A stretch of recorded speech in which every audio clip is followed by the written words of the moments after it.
Thank you, guys. Thank you. You sit here? Yeah. Great. Great to see you all. I think the last time I was in here was the night before the inauguration. We had a dinner in here, and it was so tightly packed that you actually couldn't get up to go to the bathroom or request an additional glass of water. That's how tightly packed we were in here. And you guys are doing pretty good, actually. Maybe not that tight, but comfortable. But you're doing good. Tastefully packed. That's well, the happy medium.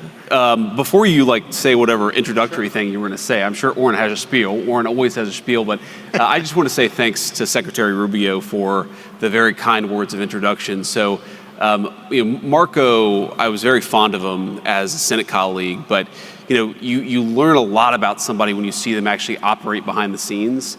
And Marco is, if anything, more impressive privately than he is publicly, which is very hard to do, but he's very thoughtful. He actually listens, which is a rare skill in politics. We're very good at talking. Us politicians, we're not so good often at listening. He's just a very, very important part of what the president and I are trying to do, and so thrilled to have him here. And as you know, I think one of the first times I ever met, maybe the first time I ever met Marco, was in a conference room in his Senate office with Mike Needham and Orrin Cass talking about some of the very things we're talking about here tonight and some of the very things that American Compass is focusing on. So it's kind of amazing to see it come full circle to where we are today. Well, that's a perfect segue into my spiel, so Great. Thank you. I had a few different spiels we could start with, but this is a good one. We are thrilled to have you here. I am thrilled to have this opportunity to talk with you, and so grateful that the work you're doing, and in a sense so in awe of it, because there are politicians out there who they've just been politicians, but you are someone who was an intellectual first. Some people don't like the word intellectual, but I mean it in the good sense of the term. You were writing for National Review. You were at the bar late at night arguing about and helping shape these ideas that you are now. I come here for free and you insult me and you call me an intellectual. Remind me that I wrote for National Review. What an asshole this guy is. That's fair. I will admit that I too wrote for National Review. But as I said in my introductory remarks earlier, I have no higher compliment than this guy likes to argue. So that is, it's a wonderful thing, and I think it really distinguishes you as someone who not just cares about and believes in these ideas, but has formed them. Sure. And so, I wanted to ask you a little bit about some of the substance of what's going on in a few of these topics, but also ask a little bit about sort of how your thinking has gotten here and how being in the role you're in now affects that, and what people who are not in that role need to understand to do it well. And so let's start here on the substance, though, because obviously trade is in the news from time to time. Trade is, and I think you've articulated this well, trade is one element of what is a much broader project. Sure. About reshoring, reindustrialization. I want to ask you, how do you define that project? What is the broader goal that the trade agenda is part of, and where do you see it ultimately going if it's going to be successful? Yeah, so first of all, congrats. I see here on the screen, this is the 5-year anniversary of American Compass. You guys have accomplished a lot in 5 years, and I'm going to echo what Secretary Rubio said. Keep doing it, because it really has influenced my thinking. It's influenced the thinking of multiple people within the administration. And if I were to try to summarize the project, I think there are a few different things going on, but maybe one thing that really worries me is you have, I think, in many ways, stagnating living standards for normal Americans, for the median worker, for people who just want to start a family, work in a decent job, earn a living salary, and have dignified work. I think you've seen so many pieces of evidence of stagnation in the lives of the normal people that we serve, right? The people who actually go to work, who keep the country running. And there are different ways to sort of measure this, but I think my favorite way of measuring it actually is probably you see stagnating productivity in this country for about 50 years, okay? And I think there are a whole host of reasons why you see that. I think number one, we've offshored a whole host of industries, and so you see less innovation in a lot of the critical manufacturing sectors that actually drive the American economy. I think part of it is we've really underinvested in technology, especially in, the heavily regulated spaces. I think part of that is we've really harmed energy production in our own country. That's a critical part of, the heavily regulated space is actually doing well because the cost inputs of these industries are so heavily dependent on the price of energy. So there are all these different policy spins that I could put on it, but I just want normal people who work hard and play by the rules to have a good life. And I think that was very, very possible in the United States of America that I was growing up in, but you started to see some signs that it was fraying. And I think it got a lot worse over the course of the 90s and 2000s. And that has got to change. And I think that's fundamentally why Donald Trump is the president of the United States, is because he was the first mainstream American politician to come along and say, this isn't working. These trade deals are not working for the normal people who power our economy. Our policies have not been productive either in the economic, national security, or diplomatic space. So it's complicated. The answer to your question is complicated. Summarizing it is necessarily very hard. But I think the best way to summarize it is we just want normal people to have a good life. That seems reasonable. Thank you. There you have it, folks. I think that's obviously exactly right. I think it's remarkable that is or has been a heterodox view to some extent, that it's something that has had to be said. Especially after your book came out, as you had a chance to talk with a lot of folks in a lot of different contexts, then as you moved into running as a politician yourself, you had a chance to speak both with the normal people for whom this was not working, yeah, and for a lot of people who either thought it was working or didn't care. Sure. My own sense is there's actually more thought it was working than didn't care. That for most, they're not bad people so much as oblivious.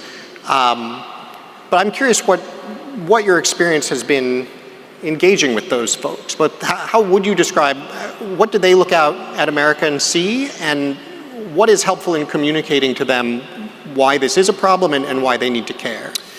Yeah, so let me give you kind of an elite answer to that question, and let me give you just a sort of normal political answer to the question. So the elite answer to the question, I remember, Warren, talking to you about starting American Compass 5 years ago. And I think one of the things that we talked about, I don't know if you remember this, but what is the audience of donors, because these things cost money, funding fellowships and smart people to write papers and think about this stuff, that costs resources. What is the universe of donors who would actually support something like this? And I think my takeaway of the last 5 years is actually quite a bit. And I think there's an assumption among, whether you call it populists or whether you call it, sort of trade hawks or whatever label you want to put on it, there's this assumption that donors are fundamentally misaligned. And I actually think donors are much more pragmatic, and they see this stuff not necessarily because, they're reading a paper that Bob Lighthizer published 15 or 20 years ago. And I know Bob's in the audience and I love Bob, but because they do business in China. And they know how hard it is to actually get a fair deal for their companies, or, they've seen some of the ways in which, I met with an industry leader today who was talking about all of the ways in which transshipping through non-Chinese Asian economies is destroying his very successful manufacturing business. And he's not worried about it for himself because his business is so successful, but he's worried about it for his industry writ large because some of his competitors are going to have their businesses destroyed. He doesn't want that. So there's a bit there. I think one thing to take away is that people are much less ideological and much more pragmatic than I think that a lot of the intellectuals give them credit for. So that's one thing I take away. I think the other thing that I take away from it is the American people are much more aligned with our way of thinking about things than people realize. And I think the misalignment between the normal American and the talking heads in Washington is still so profound. And I'll give you an example of this. One of the very first truly political speeches I gave when I was thinking about running for Senate in Ohio back in 2021, I spoke to this group in Butler County, Ohio. It's actually the county that I was born and raised in southwestern Ohio. And I was talking about how, big tech was a major problem. Censorship of viewpoints was a major problem, and we needed to get serious about antitrust, and we need to get serious about actually treating these companies as the monopolists that they were. And a person came up to me afterwards and they said, oh, I really liked what you said, but I didn't agree with what you said on big tech. And I sort of assumed that I was about to, sort of hear a kind of libertarian argument from the pages of the National Review. And what the guy said is, I don't think that we should break these companies up. I think we should throw all of their executives in prison. And I was like, oh.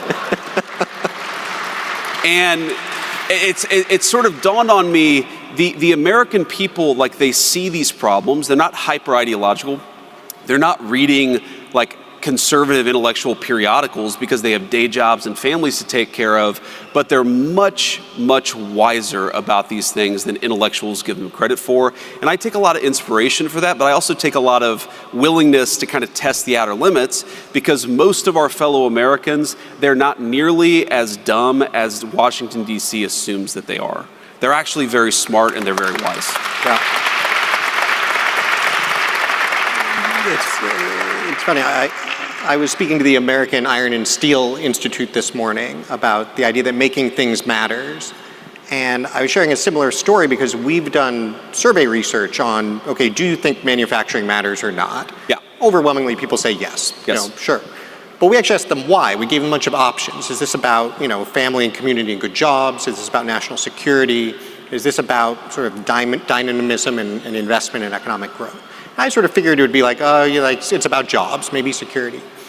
And Americans actually picked dynamism and growth as, by a significant margin, that was their top reason they cared. And that was across political groups, that was across classes, less educated, more educated, high income, low income.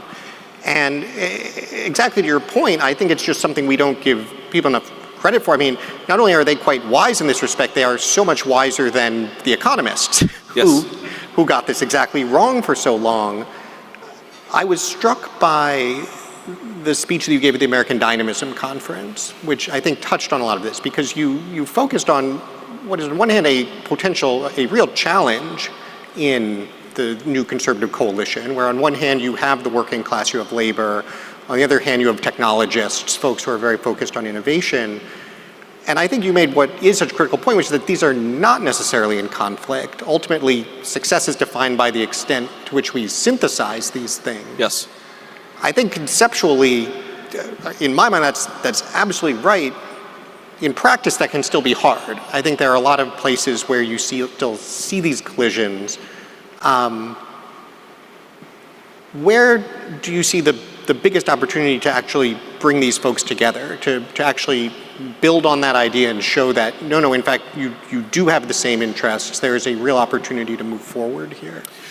Well, I think that it's interesting you mentioned the American Dynamism speech, because I do think that's actually where the synthesis is, right? That if you believe in growth and you believe that, to have any opportunity to make people's lives better, you actually need sustained GDP growth, then you actually need to have the kind of industries that can support broad-based technological innovation. And so I think that really is the combination. Like, why do I care so much about manufacturing? And why do I care so much about the kind of educational institutions we have to support those industries? It's because, yes, I care about workers and I care about their wages, but I do very much care about innovation, and I don't think you can have one without the other, right? So the classic way of talking about this is to say, well, if you open up an iPhone and you look at the box, it will say designed in Cupertino, California, right? And of course the implication is that it's manufactured in Shenzhen. In reality, it's not necessarily even designed in Cupertino, California anymore. It's increasingly designed in the place that's manufacturing it. This idea that we can separate the making of things from the innovating of things is, I think, totally farcical. You see this in pharmaceuticals in particular, where I think the countries that are really good at manufacturing pharmaceuticals, especially like the next-gen biologics and large molecule pharmaceuticals, those guys are increasingly really, really good at innovating in pharmaceuticals too. And one way this has come up in our work in the White House, and I won't get into sort of too many of the hair details, but we've been thinking about how to solve a particular problem, meaning a particular kind of product that right now we have access to, but we're starting to ask ourselves these questions about, like, well, what happens if the country that we're trading with completely cut off access to this stuff? And so we're thinking a lot about the supply chain, about how brittle our supply chains are. And by the way, one thing that is shocking about the prior government, about the government we inherited the White House from, is if I, on January the 21st, in fact, I did ask this question, where are the biggest deficiencies in our supply chains? What are the 100 products that we're completely reliant on some other entity to make for us? Where are they made, and how hard would it be to onshore that manufacturing? I asked that explicit question, and the answer was, we don't know. Nobody in the prior government had actually asked these very fundamental questions. And so what is so crazy about the hyper-globalized era is that you had these basic questions about the brittleness of our supply chains that were completely uninvestigated by the very people who supported globalizing those supply chains. We were actually governed by complete morons, and we didn't even realize it until the Trump administration started to get underneath the hood of our government. But to take it back to sort of the point that I was trying to make. Okay, if you want to onshore this one piece of the supply chain, what kind of talent would you need in the labor force to make that possible? And I started talking to, venture capitalists and technologists and people who run sort of industries in this space. And what kept on coming back is, okay, yes, there's a tariff question, there's a revenue guarantee question, there's a capital question. How do you actually form the capital? How do you get the capital goods necessary to make the stuff that you're going to have to make? But the thing that everybody kept on coming back to is we don't even have the people who are skilled in this particular trade anymore, because we've so offshored it. And you realize the point about trade policy, all of this stuff is connected, but when you atrophy critical skills in the economy, it's not easy just to flip that switch back on. And I think that was the way in which the advocates of globalization were the most wrong, is they allowed the best skilled trades workforce in the history of the world to become a little bit atrophied. And I think we're still very good. Like, we actually have a pretty strong foundation from which to build, but we're actually not as good as we were 30 years ago. And the basic question of skilled craftsmen who are able to do a whole host of different things very rapidly. That's one of the things that we have to fix in order for us to accomplish the things that we need to accomplish. The president's very focused on that, but it drives home, how much of a national emergency we're in, that we've lost critical skills, and we weren't even aware that we had lost those skills until a few months ago. Yeah, and of course, the part that drives me nuts about it is the same people who said it does not matter where things get made. Yes. It does not matter if all this goes overseas. Now it's overseas, you say, well, why can't we bring it back? And they say, oh, well, because we lost all the expertise. The expertise is super important. And you want to, right. Somewhere you wonder, do they even, are they trying to lose? It's rough. I think it's very hard for them to realize that the sum of their work, and a lot of these people are good people, a lot of them are well-intentioned, it's very hard, and I saw this in the United States Senate, to look back on a 30, 40, or 50-year career and say, the very thing that I tried to do, I accomplished the opposite, right? It takes a special person to be able to actually change and pivot and accept new information. And unfortunately, we just don't have a lot of those people in the leadership class of the country. The way in which this is most absurd is the people who are most pro-globalization, the people who are most indifferent to whether a given part of the supply chain existed here or China or Russia or somewhere else, those are very often the same people who want us to fight wars all over the world with munitions that are increasingly made by the very people that we offshored our supply chains to. And the fact that, I saw this in the Senate, the fact that you would have people say, we should send an unlimited number of munitions to this conflict, even though we don't make those munitions in the United States of America anymore, the complete disconnect between their views on foreign policy and economic policy made me realize again that we're governed by people who aren't up to the job.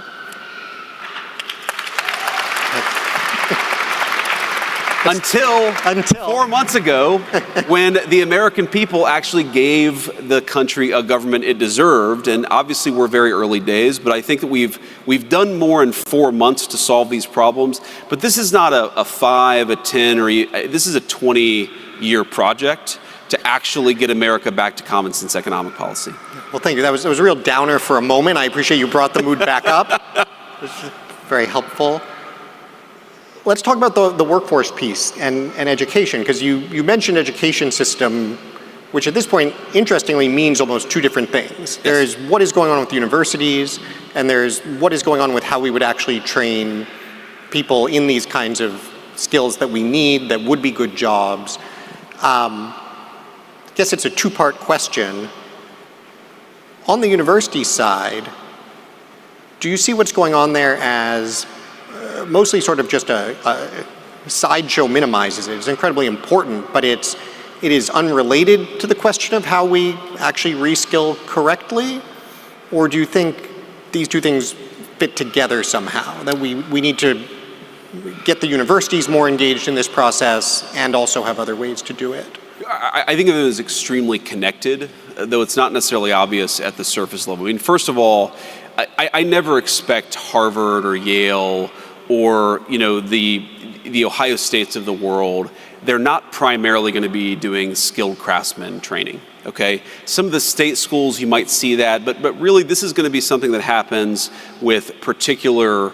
Unions are going to have a big role in this, community colleges are going to have a big role in this, industry is going to have a big role in this. I don't think the skilled crafts are going to be brought back by the 4-year plus university. That's just not their role. But what the 4-year plus university, one of the most important things that it does, obviously it trains hopefully very smart people, but it produces really the ground level of the innovation that the economy is going to run on for the next 10 or 15, 20 years. Okay, so if I want people in Indiana to be manufacturing the next generation pharmaceuticals, those pharmaceuticals have to get developed in the first place. And for them to get developed in the first place, I need places like Harvard to be doing really groundbreaking biomedical research. What I don't need out of Harvard is for the science to be so broken that 80% of the biology papers produced don't actually replicate. And that reproducibility crisis is one of the main reasons why I think universities are broken. What I really don't need to happen is I can't let Harvard have such an explicitly racist and in violation of the Civil Rights Act approach to how it funds and trains scientists that the best and the brightest are being cut out of that process altogether. So these things are very much connected, but I mean, look, I am not anti-university, I'm not anti-Harvard. What I am is a person who recognizes what should be obvious to every single person at every elite university in the country, which is the model is broken, it doesn't work, and they're violating the social contract they have with the people of the country, and the people are now saying, we need you to change. And these institutions are really going to be confronted, and thanks to President Trump, have already been confronted with a choice. You can accept democratic accountability and you can reform, or you can accept that the government is not going to treat you kindly, we're not going to fund your garbage, and we're not going to support you unless you do the job the American people need you to do.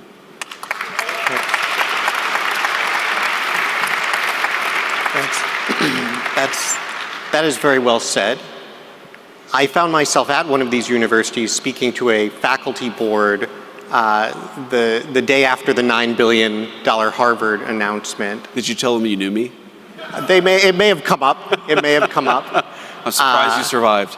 The thing about the faculty board in Ivy League universities, it's not the most imposing environment in many respects. They're not known for their toughness. No, that is true. I'll let you stand on that particular point, but this actually happened to me a few times. I in fact also was scheduled to go to Canada 2 days after you made the Canada announcement. I may need to run my travel plans by some more folks.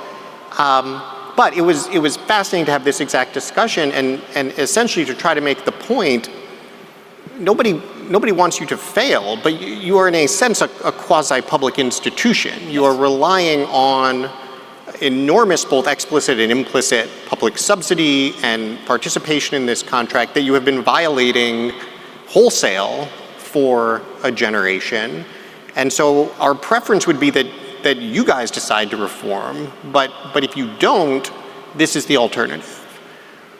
What do you think, what does reform look like? You described some of the things that, are particularly problems. I guess to some extent the reform is just stop doing that. But what do you aspire to for our higher education system? I'd say a few things. I mean, one, most obviously, is why don't you just follow the civil rights laws of the country? Like, that's a very easy thing to do, and that nearly every elite university in the country is explicitly not doing. Okay, so that's one thing that they might consider doing. I think the second thing is they've got to be willing, and I have a friend of mine who's a geneticist, very bright, very bright young scientist. We have got to have a scientific community that is more open to unacceptable inquiry and that actually encourages bright young minds to go wherever the truth leads them. And I think that's where the universities have become almost quasi-theocratic or quasi-totalitarian societies. I mean, the way that I think about this is, I don't know what the voting, the voting in the 2024 election of Harvard University's faculty was. Okay, my guess is that at least 90% and probably 95% of them voted for Kamala Harris, right? Very brilliant Kamala Harris, of course. But if you ask yourself a foreign election, a foreign country's election, and you say 80% of the people voted for one candidate, you would say, oh, that's kind of weird, right? That's like not a super healthy democracy. If you said, 95% of people voted for one party's candidate, you would say that's North Korea, right? That's totalitarian. That is impossible in a true place of free exchange for that to happen. And so I think the ideological diversity of these universities has to get much better. And I think that if that got better, if you actually had a place where people were open to debating these things and weren't terrified they were going to lose their job for saying something that was a little bit outside the Overton window, then I think the science would get better, the reproducibility would get better, the quality of the institution would be so much better. And that's what I want, because we need high quality universities. Right now the problem is we don't have them. Absolutely. I think we have time for one more question. Great. This is usually an awful cliched question, but in this case it's extremely relevant.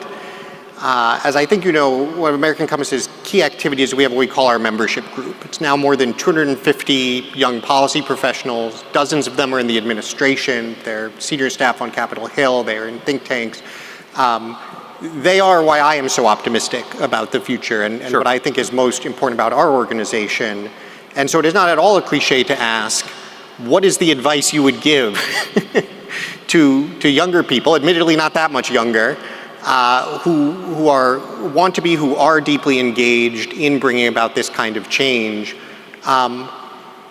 What do you need? What should they be doing more of? What are the things that maybe no one's doing because it's just not as much fun, but it's incredibly important? What are the things that never occurred to you needed to be done until you got to where you are now that you would like to assign to them all before you leave? So I've reached this stage of my career, I guess, where I'm now the old guy. You are the old to guy. Offer advice to all of you. Again, you started out by calling me an intellectual, and your final question is effectively, hey, old man, give advice to all of these young people here. But let me say a couple of things. So first of all, I think that you guys should go forth with a lot of confidence, because the conversations that are happening in this room and amongst all of you are far more interesting and far more influential in the policy conversation than almost anything else that's happening in Washington, D.C. There was a time in my life when I was incredibly, I didn't like to talk about trade policy because I didn't have a PhD in economics. Well, it turns out that a lot of the people who had PhDs in economics were flagrantly wrong, and they were given... Would you like to be the chief economist at American Compass? I already have a job, man. We can do an honorary one. It turns out the title... Ask Marco Rubio. He's got like 5 jobs. Maybe he'll take on a 6th. But I think that there is still, among especially well-educated DC conservative types, there is still this sort of apprehensiveness about, well, I don't have this credential, so should I not opine on this topic? And I think that in reality, you've got to realize that the people who grant these credentials have been gatekeepers, and their ideas and their entire work in Washington has served to make the people that they should be serving poorer and less happy, has reduced their life expectancy, and has made the national security of the country weaker. Ignore those people. They don't matter, and you have to beat them and not worry so much about what they think. That's one piece of advice. I mean, this is to me the fundamental thing about our country, right? There's so much good in it. There's so much brilliance in it. We still have the best science and technology in the world. There's so much that I'm optimistic about. The thing that really worries the hell out of me is that you have people in Washington who have been calling the shots for 40 years, and the life expectancy of their country has dropped. And if that doesn't cause you to look in the mirror and say, maybe I should be doing something different, then there's something fundamentally wrong with you. And so I've given up hope that we can persuade most of the think tank intellectuals of Washington, D.C. to change. We can't change them. What we can do is replace them with all of you, and that's exactly what we aim to do. That's number one. The second piece of advice that I'd give is, look where we are, right? This is a beautiful, beautiful place. Again, the last time that I was here, I was about to be inaugurated as the 50th Vice President of the United States, like literally the next day. Like, this is a very cool place to get to spend an evening. I'm sure the food is great. I'm sure the company is even better. But try to remember that all of this, you know, the job that I have, the white papers that you write, the work that you do, it is all in the service of making normal people have a better life. And so try to find opportunities to actually get out there and see the effects of what you're doing has on the American population. Try to get out there and get to know your fellow Americans. Try to not be, the problem with the generation of DC intellectual that was so broken is they were so cloistered, they had no idea that they were about to get hit by a freight train. Don't ever be those people. Learn the lessons. I think one of the lessons you have to learn is be more open and be more willing to sort of test the Overton window. A lesson is that you've got to have conversations with everybody and not like try to cloister yourself off from everything that's happening intellectually in this town. But I think the most important lesson is to get out there and know the country that you serve. And every single one of you in some form or another are serving this country that all of us love so much. I think that if you actually get out there, it will give you an incredible optimism and hope for the country, but it will also, most importantly, give you an incredible sense of duty. You all are lucky to be here. You're lucky to have the influence on this country that you do. So get out there and do your duty with optimism and hope and a recognition that you're lucky to get to have the life that you do. Use that life to serve the people that all of us love so much. Thank you, guys. Thank you, sir. Yeah. Please join me in thanking J.D. Vance. Thank you all. For everything you're doing. Thank you all. Take care.